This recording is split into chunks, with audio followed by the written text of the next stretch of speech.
अब म चाहिँ कामतिर जानु पर्यो। अब तिमीहरू पनि घरमा खानासाना खाएर आफ्नो कामतिर लाग। म पनि आफ्नो कामतिरै जान्छु।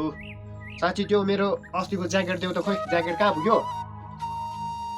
आफ्नो सामान त आफै खोज्न नसक्ने रहेछ, के भएको यो मान्छेलाई? अब घरको सबै सामानहरू मिलाउने तिमीहरू नै हो, लुगासुगाहरू पनि सबै मिलाउने तिमीहरू नै हो। नरिसाइकन त्यति लुगा खोजेर लिएर आउनु हो बुढी, के भएको हो त्यस्तो? लिनुस् लुगा।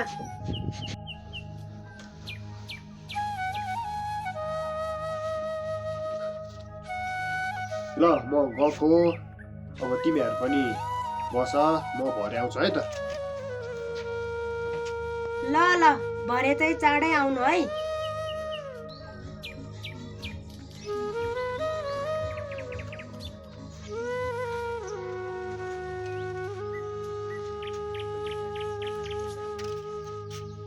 घरमा को हुनुहुन्छ? किन होला? मलाई चाहिँ नेपाल सरकारबाट खटाएको हो। म चाहिँ गाउँ गाउँमा जनगणना गर्न आएको। अनि तपाईँको बिहे भयो? छैन हजुर। अनि छोराछोरी कतिजना छ नि? के तालको मान्छे जनगणना गर्न आउँछ यार? दिदी तपाईँको छोराछोरी कतिजना छ?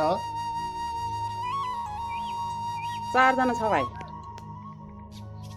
अनि तपाईँको बिहे भयो?